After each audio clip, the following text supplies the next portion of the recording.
Julian Thorne moved through the city like a ghost in a tailored suit. The winter air, sharp and crystalline, carried the scent of roasted chestnuts and the distant chime of a charity bell. But he felt none of it. He was an island of cold steel and glass amid a river of warm, bustling humanity. People flowed around him, their faces bright with holiday cheer, their arms laden with colorful bags. They were living in a world he could only observe, a world from which he had been exiled 5 years ago. His hand, encased in expensive leather, was tightly clasped around the smaller, softer hand of his son, Leo. At 6 years old, Leo was a miniature version of him, with the same dark hair and serious eyes. But where Julian's eyes held a permanent shadow, Leo's were wide with a silent, watchful curiosity. He rarely spoke, not since the quiet had fallen over their grand, empty house. They walked in a shared silence, a father and son bound by a loss so profound it had stolen their words. Julian's gaze was fixed on the towering entrance of his office building, a monument to his success and his solitude. He navigated the crowd with an unconscious efficiency, his mind already sorting through third-quarter earnings reports and acquisition strategies.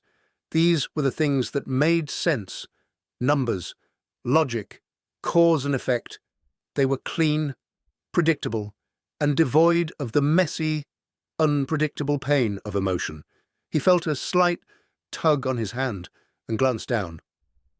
Leo had stopped. His small face was turned towards a recessed alcove near the base of a grand bronze statue. Julian's gaze followed, his brow furrowing in annoyance. A figure was huddled there, a shapeless bundle of frayed blankets and worn-out layers, completely still against the relentless flow of pedestrians. A beggar. Just another piece of the city's unfortunate scenery he had long trained himself to ignore. "Come on, Leo," Julian said, his voice low and clipped. He gave a gentle but firm pull. "We're late." But Leo did not move. He stood planted on the cold pavement, his small form a stubborn anchor. He was staring at the huddled figure with an intensity that unsettled Julian. It was a look of recognition, a look of profound and absolute certainty. Julian sighed, a plume of white vapor in the frigid air. He reached into his overcoat, his fingers finding the smooth, worn leather of his wallet. He extracted a crisp bill, far more than necessary, and intended to press it into Leo's hand to give to the person, a quick transaction to solve the problem and move on. Before he could, the figure stirred. A hand, chapped and raw, emerged from the blankets to pull a threadbare hood further over a face hidden in shadow. It was a distinctly female hand, though stripped of all softness by hardship and cold. For a moment, a sliver of a pale, gaunt face was visible, and Julian felt an unwelcome and inexplicable jolt, like a key turning in a lock that had been rusted shut for years. He dismissed it instantly. It was a trick of the light, a phantom of his grief. He bent down, his voice softening slightly, though the edge of impatience remained. "Leo, we have to go. People are waiting for me." Leo finally turned to look at him, his dark eyes shimmering with an emotion Julian had not seen in years. It was not sadness or confusion. It was a kind of quiet, earth-shattering revelation. He let go of Julian's hand. The loss of contact, a sudden, sharp pang. The boy took 2 slow, deliberate steps toward the woman in the alcove, his small boots making no sound against the city's hum. Julian's heart hammered against his ribs, and he started forward, ready to scoop his son up, to protect him from the dirt, the poverty, the raw reality of the world he had so carefully shielded him from. But he stopped, frozen by the words that left his son's lips. They were not shouted, but spoken with the simple, unwavering clarity of a child's truth. "Dad," Leo said, his voice clear as a bell in the winter air. He did not take his eyes off the woman. He pointed a small, mittened finger. "That's Mom." The world fractured. The sounds of the city, the traffic, the chatter, the distant music, all receded into a deafening roar. Julian stared, his breath catching in his throat. He looked at the huddled figure, truly looked. For the first time, he forced his eyes to see past the grime, the matted hair, the hollows of hunger in her cheeks. He saw the delicate line of her jaw, the specific curve of her brow, the way her head tilted slightly, even in sleep. It was impossible. It was a hallucination, born of 5 years of unrelenting grief. Ilara was gone. He had identified her. He had buried her. He had built a mausoleum of memories in his heart and sealed the door. The woman, roused by Leo's voice, slowly lifted her head. Her eyes, when they met his, were a pale, washed-out blue, clouded with confusion and fear. They were not the vibrant, laughing eyes he remembered, but they were her eyes, beneath the layers of pain and trauma. They were the same shape, the same soul-deep blue that had captivated him from the moment they first met. Julian felt the carefully constructed walls of his world begin to crumble into dust. He couldn't breathe. He couldn't think. He could only stare at the ghost sitting before him, a ghost his son had recognized without a moment's hesitation. The woman recoiled from their intense stares, pulling the blanket tighter around herself as if to disappear. Her movement was jerky, animalistic, a creature cornered and afraid. Julian saw the terror in her eyes, and it was that fear, more than anything, that broke through his paralysis. Ilara had never been afraid of him. He took a tentative step forward, his expensive shoes feeling clumsy and loud on the pavement. He knelt, ignoring the damp chill seeping through the fine wool of his trousers. His mind was a maelstrom of denial and a desperate, terrifying hope. Ilara, he whispered, the name feeling foreign and sacred on his tongue after so long. She flinched at the name, shaking her head mutely. Her eyes darted from his face to Leo's, and back again, searching for an escape. She did not know them. There was no flicker of recognition, only the raw panic of a stranger confronted by two intense, unfamiliar figures. Julian's burgeoning hope withered. Of course it wasn't her. It was a cruel coincidence, a trick of his grief-addled mind. He had put his son through this, exposed him to this false hope. The shame was a bitter taste in his mouth. He should get Leo away from here immediately. He should apologize to this poor woman for frightening her, and then retreat back into the safety of his ordered, empty life. But then, Leo moved again. The little boy reached into his own small coat pocket and pulled out a slightly crushed chocolate bar he had been saving. He held it out to the woman, his expression one of pure, uncomplicated offering. "You can have my chocolate, Mommy," he said softly. "You look hungry." The woman stared at the chocolate bar, then at the small, earnest face of the boy offering it. Her fear seemed to recede, replaced by profound weariness and a flicker of something else, confusion, perhaps even wonder. Her chapped lips parted, but no sound came out. Slowly, hesitantly, her hand emerged from the blanket, and she took the chocolate, her fingers brushing against Leo's mitten. In that small, fleeting touch, Julian saw it again. The shape of her fingers, the way her knuckles curved. It was a phantom limb of a memory, an echo of the hand he had held 1,000 times. He felt a wave of dizziness. He had to know. He could not walk away from this. He could not leave this woman who wore his dead wife's face to freeze on a city street, regardless of who she was. "Please," he said, his voice hoarse. "Let me help you. It's cold. Let me buy you a cup of coffee. A meal." He was speaking to a stranger, yet his heart pleaded with a ghost. She looked at him, her gaze uncertain. But then she looked at Leo, who was now smiling a small, hopeful smile. The child's innocence was a shield, a bridge between two worlds that should never have collided. After a long silent moment, the woman gave a tiny, almost imperceptible nod. Julian helped her to her feet. She was lighter than he expected, fragile as a bird. As she stood, the blanket fell away slightly, revealing a thin, worn coat and shoes that were falling apart. The sheer desperation of her state was a physical blow. He wrapped a supporting arm around her, and even through the layers of cloth, he felt a tremor of familiarity in the frailness of her frame. He guided her and Leo away from the alcove, away from the prying eyes of the passers-by, and toward the warm, golden light of a small cafe across the street.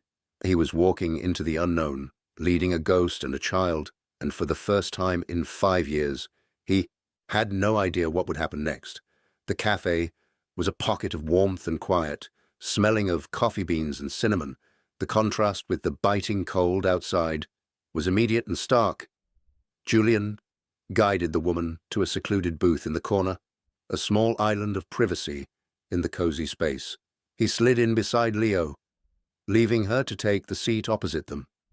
She sank onto the worn leather bench, her movements slow and stiff, as if her limbs ached with a deep, settled cold. She kept her head down, her matted hair hiding her face. She held the chocolate bar Leo had given her in both hands, clutching it like a precious stone. She had not eaten it. She simply held it, her knuckles white. Julian watched her, his mind struggling to reconcile the woman before him with the vibrant, confident woman in his memories. Ilara had commanded every room she entered. This woman seemed to want to shrink from the world until she became invisible. A waitress approached, her expression professionally neutral, but her eyes betraying a flicker of curiosity. Julian ordered for them all without looking at the menu. 2 hot chocolates with extra whipped cream, he said, his gaze on Leo. Then turning his attention to the woman, he added, and a black coffee, and bring us a bowl of your tomato soup, and a grilled cheese sandwich. He was ordering comfort food, the kind of simple, warm meal Ilara had loved on rainy afternoons. The thought was an unconscious reflex, and it sent a fresh pang of grief and confusion through him. The waitress nodded and left. An awkward silence descended on the table, broken only by the soft clink of cutlery from other diners. Leo, however, seemed to feel no awkwardness at all. He wriggled on the seat, his small legs kicking gently against the underside of the table. He was looking at the woman with the same open, trusting expression he'd had on the street. "My name is Leo," he said, his small voice filling the silence. "What's yours?" The woman flinched, as if the direct question was a physical touch. She looked up, her haunted blue eyes meeting Leo's for a moment, before darting away. She shook her head slightly. I don't know," she whispered, her voice a dry, rasping sound from disuse. Julian's heart clenched. Amnesia. The thought hit him with the force of a physical blow. It was a trope from fiction, a dramatic plot device. It did not happen in real life. And yet it was the only explanation that made any sense, however insane it seemed.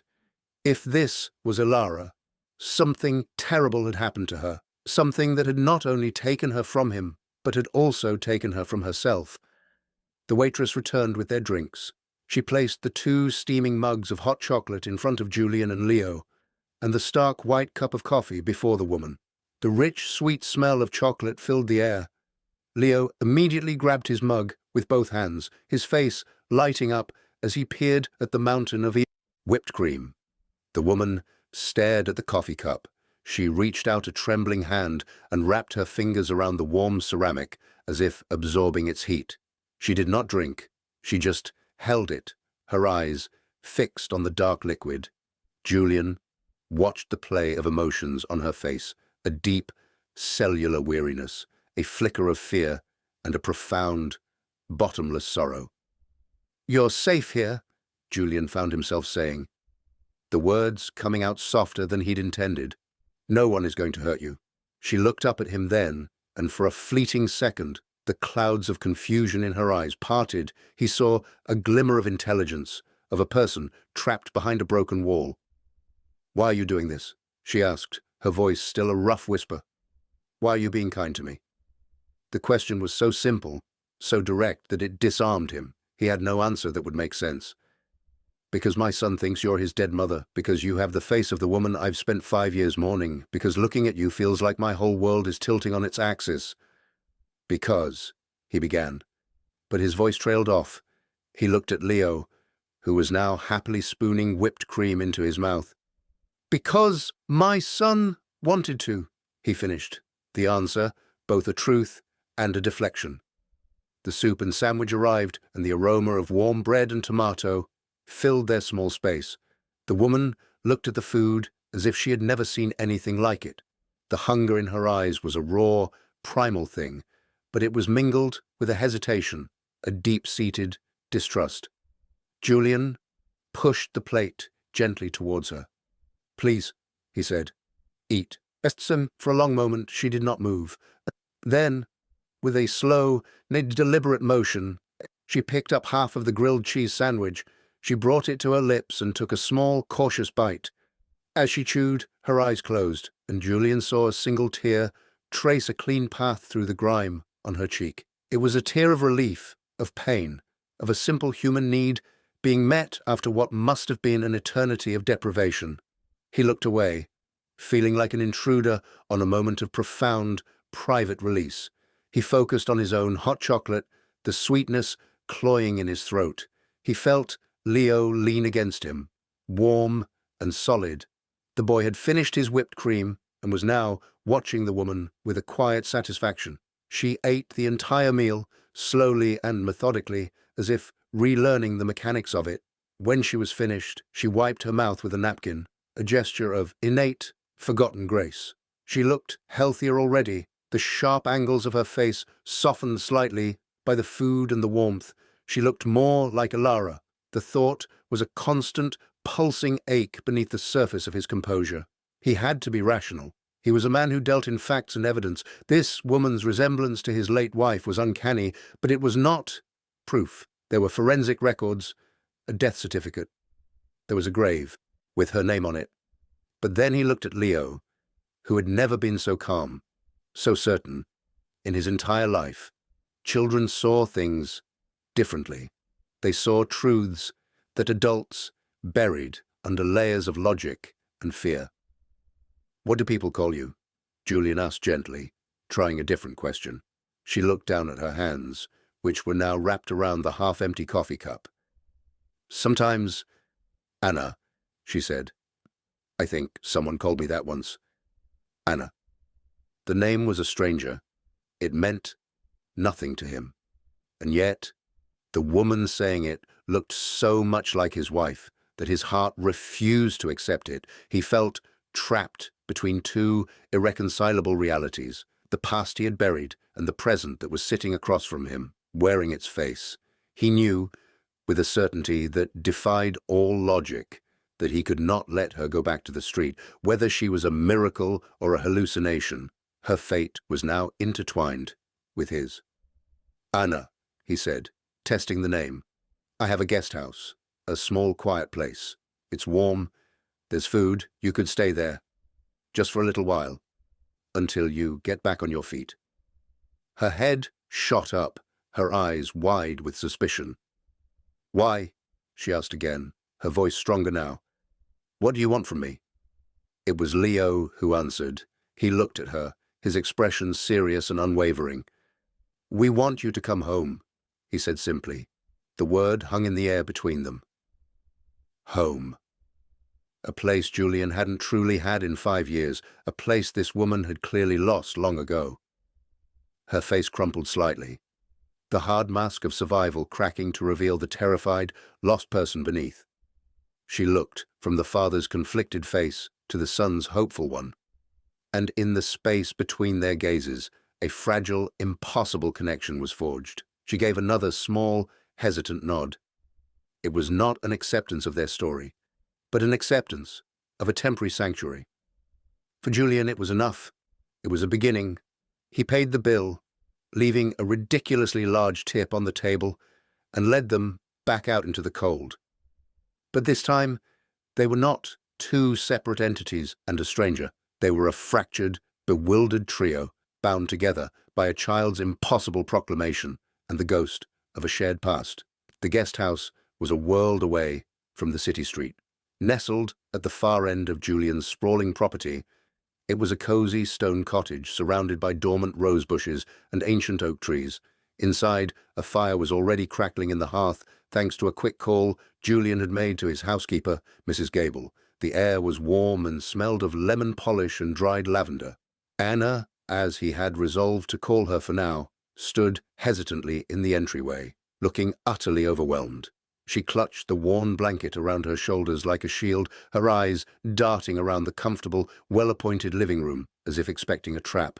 For someone who had been living in an alcove, the simple comfort of this cottage was as foreign and intimidating as a palace. Mrs. Gable, a kind woman with silver hair and a perpetually calm demeanor, entered from the small kitchen. She had been with the family since before Leo was born and had mourned Ilara with a quiet, steady grief of her own. She stopped short when she saw Anna, her hand flying to her mouth. Her eyes widened, and Julian saw the same shock and disbelief he felt mirrored in her gentle face. He held up a hand, a silent plea for her to say nothing. "Mrs. Gable," he said, his voice steady despite the tremor in his soul. "This is Anna. She'll be staying with us for a while. Could you please draw her a bath and find her some clothes?" Mrs. Gable, ever the professional, recovered quickly. She gave a small, compassionate smile to Anna. "Of course, Mr. Thorne," she said warmly. "Right this way, dear. Let's get you warmed up."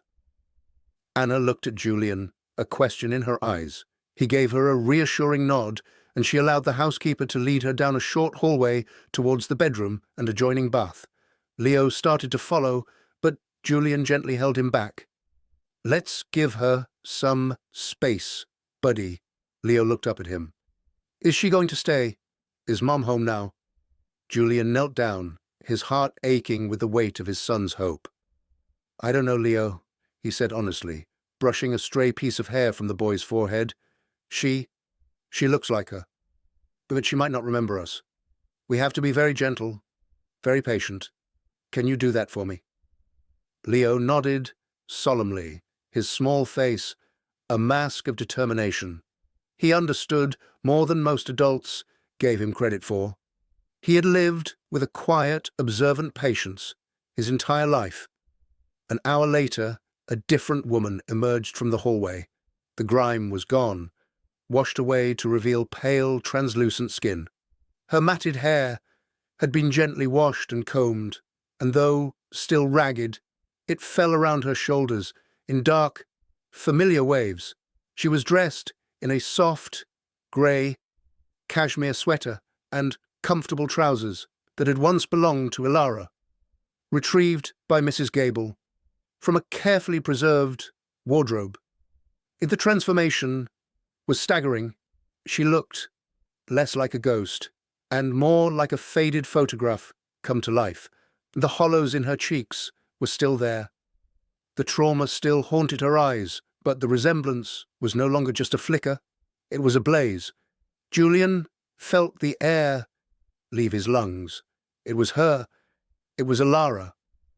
She stopped when she saw him watching her, her arms wrapped around herself in a self-conscious, protective gesture. "Thank you," she murmured, her gaze fixed on the floor. It's too much." "It's the least I could do," he said, his voice thick with emotion. He gestured to the plush armchair near the fire. "Please, sit." She obeyed, sinking into the chair. Leo, who had been quietly building a tower of blocks on the rug, looked up. He smiled at her, a rare, brilliant smile that lit up his whole face. He picked up one of his favorite picture books and walked over to her, climbing onto the large ottoman at her feet. He opened the book and pointed to a picture of a bear. "This is Barnaby," he said, as if continuing a conversation that had been interrupted years ago. Anna looked down at the boy, and for the first time, the fear in her eyes was replaced by a soft, tentative curiosity. She looked at the picture of the bear, then back at Leo. She didn't speak, but she didn't pull away. She listened as Leo turned the pages, his small voice narrating the simple story. Julian watched them from across the room, a silent observer of this strange, delicate miracle. He felt like he was standing on the edge of a precipice, with one world crumbling behind him and another, uncertain one, forming before him. The next few days fell into a quiet, surreal routine. Julian hired a doctor, a discreet and trusted friend, to examine Anna. The diagnosis was, as he suspected, profound retrograde amnesia, likely brought on by severe physical and psychological trauma. There were faint scars on her arms and a larger, faded one just above her hairline, hidden by her hair. There were no records of her in any system under the name Anna or as a missing person. It was as if she had simply ceased to exist for 5 years and then reappeared. Julian did not push her. He did not show her photographs or tell her his story. He felt instinctively that it would be like trying to force a key into the wrong lock. It would only do more damage. Instead, he allowed the connection to form organically, with Leo as the gentle, persistent architect. Every afternoon, after Leo finished with his tutor, Julian would bring him to the guest house. They would sit by the fire while Leo showed Anna his drawings or read to her from his books. Anna remained mostly silent, but she began to uncurl. She would occasionally offer a small, hesitant smile. One afternoon, when Leo was struggling to draw a star, she reached out, took the crayon from his hand, and with a few swift, sure strokes, drew a perfect 5-pointed star. Leo had clapped his hands in delight. "You know how, Mommy. You always made the best stars." Anna had frozen, her hand hovering over the paper. A flicker of something. Pain, confusion, a distant echo of a memory crossed her face before vanishing. She pulled her hand back as if burned, retreating into her shell of silence. Julian's heart had leapt with hope, only to fall again. It was a process of 1 step forward, 2 steps back. He found himself spending more and more time at the cottage, using the excuse of supervising Leo. He would sit and work on his laptop, but his attention was always on the quiet interaction between the woman who looked like his wife and the son she did not remember. He was learning this new person, this Anna. She was quiet where Ilara had been vibrant. She was hesitant where Ilara had been decisive, but underneath the trauma, he saw glimpses of the same spirit. He saw it in the gentle way she touched a flower petal, in the flicker of humor in her eyes when Leo said something funny, in the innate grace that had survived even the harshest of circumstances. One evening, after Leo had been put to bed, Julian returned to the guest house. He found Anna standing by the window, looking out at the dark, snow-dusted garden. She was holding a small, silver locket in her hand. It was one of the items of clothing Mrs. Gable had given her, left forgotten in a sweater pocket. "This was hers, wasn't it?" she asked without turning around. Her voice was quiet, but it held a new strength. Julian walked to her side. "Yes," he said softly. It was. She opened the locket. Inside was a tiny, faded photograph of him, and on the other side, a picture of a smiling newborn Leo. She traced the image of the baby with her fingertip, her expression unreadable. "Tell me about her," she said, finally turning to look at him. Her blue eyes were clear and direct. "Tell me about Ilara." And so he did. He sat with her for hours, the fire crackling beside them, and he told her everything. He told her how they had met in college, how she had challenged and inspired him, how her laughter could fill a room. He told her about their wedding, about the day Leo was born, about the small, perfect moments that had made up their life. He spoke of her not as a ghost to be feared, but as a person to be known and loved. He was not trying to force her to be Ilara. He was simply introducing her to the woman whose face she wore. As he spoke, he laid his own soul bare, confessing the depth of his grief and the suffocating loneliness he had lived in for 5 years. He confessed how he had closed himself off, even from his own son. He talked until his voice was hoarse and the fire had burned down to glowing embers.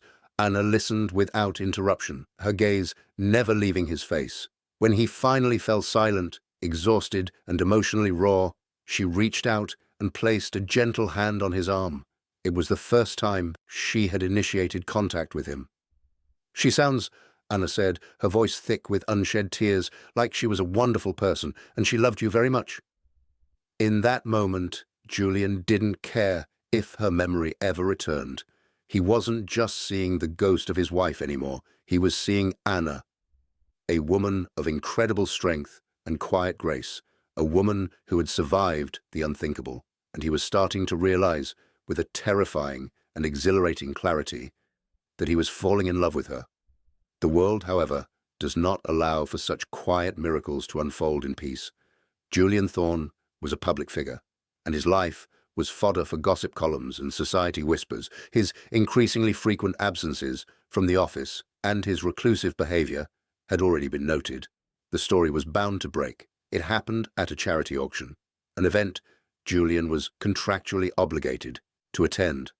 For weeks, he had tried to find a way out of it, but his board of directors had been insistent. It was a major event for the Thorne Corporation's philanthropic arm. His presence was non-negotiable. He had considered asking Anna to accompany him, but the thought of thrusting her into that shark-infested water felt cruel. So he went alone, leaving Anna and Leo safely tucked away with Mrs. Gable. He moved through the glittering ballroom with his old, practiced ease, a polite smile fixed on his face, his eyes revealing nothing, but his heart was not there. It was back in the quiet cottage by the warm fire. He was shaking hands with a rival CEO, a smarmy man named Marcus Vance, when the first blow was struck. "Heard you've been keeping yourself busy, Thorne," Marcus said, a malicious glint in his eye. "Found yourself a new pet project, have you? I hear she's a dead ringer for Alara. Tacky, even for you, picking up strays from the street and dressing them in your dead wife's clothes." The words hit Julian like a physical assault. The blood drained from his face, and a cold, white-hot rage surged through him. He had known, abstractly, that people would talk, but hearing the ugly, twisted version of his reality spoken aloud was sickening. He saw the whispers ripple through the crowd, the curious, judgmental glances cast his way. They were painting him as a grieving madman, and Anna as a pathetic, opportunistic waif. He turned away from Marcus without a word, his hands clenched into fists at his sides. He had to get out of there. He had to get back to Anna, to protect her from this ugliness. But the damage was done. The story would be all over the tabloids by morning. When he arrived back at the estate, a sense of dread hung heavy in the air. He went straight to the guest house. The lights were on, but it was silent. He found Anna in the living room, standing before the fireplace. An open laptop sat on the coffee table, its screen glowing with the headline of an online gossip rag, "Grieving CEO replaces dead wife with homeless doppelganger." Her face was pale, her expression shattered. She looked up at him, her eyes filled with a pain so deep it stole his breath. "This is what they think," she whispered. "This is what you've done. Is that all I am to you? A replacement? A project?" "No," Julian said, rushing to her side. "Anna, that's not true. I never wanted you to see that." "But it is true, isn't it?" she said, her voice rising with a hysterical edge. She backed away from him, wrapping her arms around herself. "I have her face. I'm wearing her clothes. I'm living in her house, with her son and her husband. I'm a ghost. I'm just a stand-in for her." The fear and doubt that had been simmering beneath her quiet exterior had finally boiled over. The cruelty of the outside world had confirmed her deepest insecurities. She was not a person. She was a reflection. Julian's own fears, which he had so carefully suppressed, rose to meet hers. Was she right? Had he been so lost in his own grief that he had used this vulnerable woman to create a facsimile of the life he had lost? The thought was vile. It filled him with a self-loathing so intense it made him dizzy. In his desire to protect her, he had trapped her, turning her into a living exhibit in the museum of his past.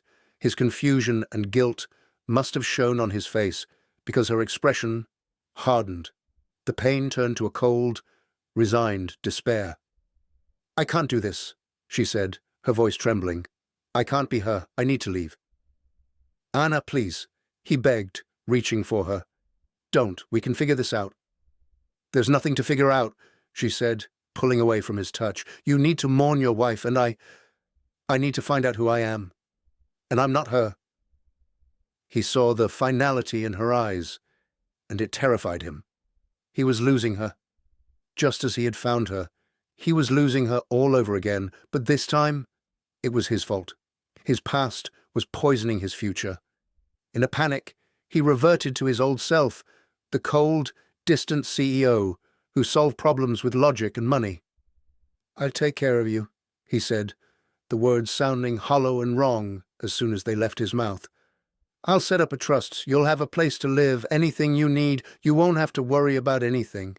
He saw the exact moment her heart broke. The last flicker of hope in her eyes died, replaced by a devastating disillusionment. He had offered her a business transaction, a severance package for a role she had never auditioned for.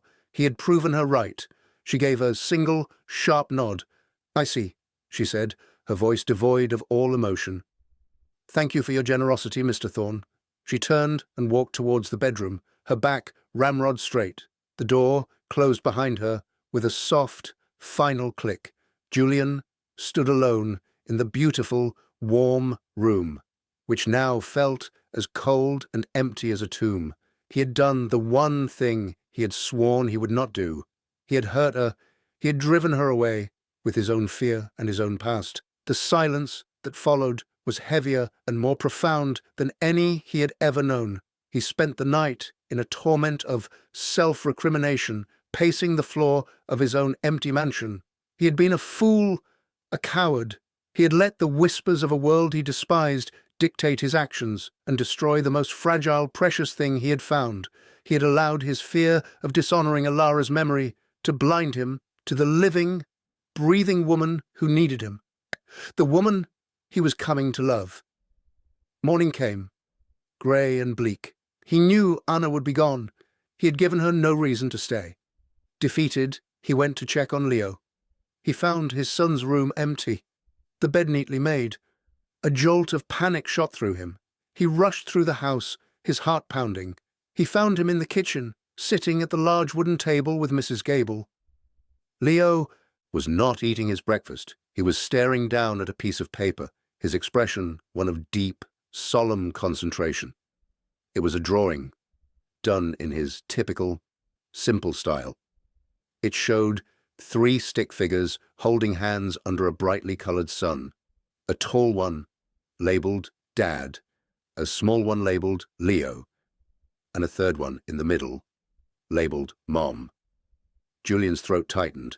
He walked over and placed a hand on his son's shoulder. Leo looked up at him, his dark eyes filled with a wisdom that belied his years. "She's sad," Leo said quietly. "The people in the computer were mean. You have to fix it, Dad." "I know, buddy," Julian said, his voice thick. I made a mistake." "She thinks she has to go away," Leo continued, his lower lip trembling slightly. "But she can't. She just got back. You have to tell her we need her, not the mommy in the pictures. Her." He tapped the central figure in his drawing, firmly, with his small finger. "This mommy." The child's simple, profound truth cut through all of Julian's fear and confusion. It was so clear. He had been so caught up in the past and the future, in memories and appearances, that he had failed to see the present. He wasn't choosing between Alara and Anna. Alara was a beautiful, cherished memory. Anna was a real, tangible person who had walked into his life and made it better. He loved them both, in different ways, across the chasm of time and tragedy, and he was about to lose everything because he was too afraid to claim it. "You're right, Leo," Julian said, a new resolve hardening in his chest. "You're absolutely right." He turned and strode out of the kitchen, his purpose clear. He had to find her. He had to apologize, not with money or promises of security, but with the truth of his own heart. He ran to the guest house, his feet pounding on the stone path. He threw open the door, praying he was not too late. The room was empty and pristine. A small, neatly folded pile of the clothes she had been wearing sat on the armchair. On the mantelpiece, propped against a vase, was the silver locket She had left everything behind. She was trying to erase herself from his world, just as the world had once erased her. A desperate, cold fear gripped him. He didn't know where she would go. She had no one. Nothing. She would return to the streets, to the cold, to the invisibility. He could not let that happen. He raced back to the main house, grabbing his keys and coat. He would search every street, every shelter, every corner of the city if he had to. As he ran to his car, Mrs. Gable rushed out of the house. "Mr. Thorne, wait, I know where she might have gone." He stopped, turning to her. "Where?" "There's only one place she ever asked me about," the housekeeper said, her breath coming in short puffs. "A small, quiet place she saw from the car once. The old city chapel, the one with the sanctuary garden that's always open." Julian didn't wait for more. He jumped into his car and sped down the long driveway, his tires spitting gravel. The chapel was on the other side of town, a humble, forgotten place of peace amidst the city's chaos. It was exactly the kind of place she would seek out. A place to be quiet, a place to be invisible. He found her there. She was sitting on a cold stone bench in the small, walled garden, surrounded by snow-covered hedges. She was wearing the same worn-out clothes she'd had on when he first saw her, a pathetic armor against the world's cruelty. She looked small and defeated, a ship wrecked on a desolate shore. He approached slowly, his footsteps crunching on the thin layer of snow. She heard him and looked up, her expression wary, her body tense to flee. "Don't go," he said, his voice raw with emotion. He stopped a few feet from her, giving her space. "Please, just listen." She watched him, her arms crossed tightly over her chest. "I was a coward," he began, the confession tearing from him. "I was a fool. Everything you said last night was true. I was hiding behind my grief, and I let my fear of what other people would say hurt you. And for that I am so, so sorry. You are not a project. You are not a replacement." He took a step closer, his eyes pleading with hers. "I don't know what happened to you in the last 5 years. I don't know if you are Alara, or if you are Anna, or if you are someone new, born from all that pain. And the truth is, I don't care. I'm not trying to get my wife back. She's gone." He paused, his heart in his throat. "I see the woman standing in front of me. A woman who is kind and strong and resilient. A woman who survived something that should have destroyed her. A woman who, in a few short weeks, has brought more light and warmth into my son's life, into my life, than I have known in years." Tears were streaming down his face now, hot against the cold skin. He didn't bother to wipe them away. "I'm not asking you to be her. I am asking you to be you, to stay with us, with me, because Leo is right. We need you, not a memory. You." He finally closed the distance between them, sinking to his knees in the snow in front of her. He took her cold, chapped hands in his. "I am falling in love with you, Anna," he whispered, the truth of it setting him free. "Please, come home." She stared at him, her own tears beginning to fall. She searched his face, looking for the lie, for the pity, for the hidden agenda, but all she saw was a raw, aching sincerity. She saw a broken man offering her all the pieces of his heart. Slowly, she uncrossed her arms, her fingers, still hesitant, curled around his, and then, for the first time, she spoke his name. "Julian," she whispered. It was a question, an acceptance, and a beginning, all in one. He rose, pulling her gently to her feet. He wrapped her in his overcoat, shielding her from the cold, and held her as she cried, her quiet sobs muffled against his chest. He was not holding a ghost, he was holding his future. A year later, the city square was once again alive with the magic of the holiday season. The same scent of roasted chestnuts filled the air, the same charity bells chimed, but for Julian Thorne, the entire world had been remade in vibrant color. He was no longer a ghost moving through the crowds. He was part of the warmth, part of the light. He held Anna's hand, their fingers intertwined, her leather glove warm and sure in his. On his shoulders sat Leo, laughing with delight as he surveyed the world from his high perch, a small king In a winter hat, they were a portrait of happiness, a complete and solid unit against the flow of the crowd. Anna, as she had chosen to be called, still had no memory of her past life. The doctors said she might never recover it. But it no longer mattered.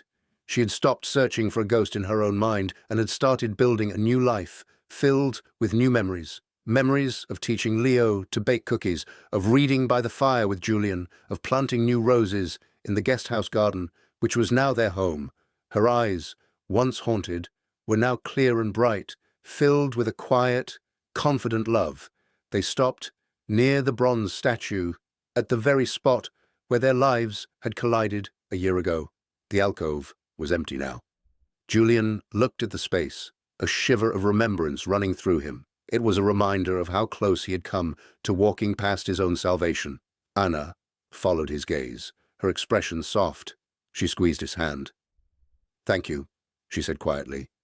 "For what?" he asked, turning to her. "For seeing me," she said, her blue eyes full of love. "Even when I couldn't see myself." He leaned in and kissed her, a gentle, lingering kiss, filled with all the words he could not say. It was a kiss of gratitude, of promise, of a love that had been forged, not in a perfect past, but in a broken and beautiful present. "Dad, look!" Leo shouted from his shoulders, pointing towards a vendor selling bright, shimmering balloons. "Can we get one?" Julian laughed, a real deep laugh that came from his soul. "Of course we can," he said, swinging Leo down from his shoulders and onto the ground. "We can have anything we want." He watched as Anna took Leo's hand and led him towards the balloon stand, her dark hair catching the winter sunlight. They were his family. They were his home.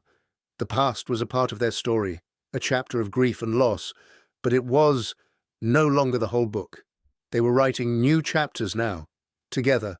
He was no longer the wounded executive, isolated in his tower of success. He had been found not by a ghost from his past, but by the unwavering innocence of his son and by the incredible grace of a woman who had taught him how to live and how to love. Again, he was healed. They were whole.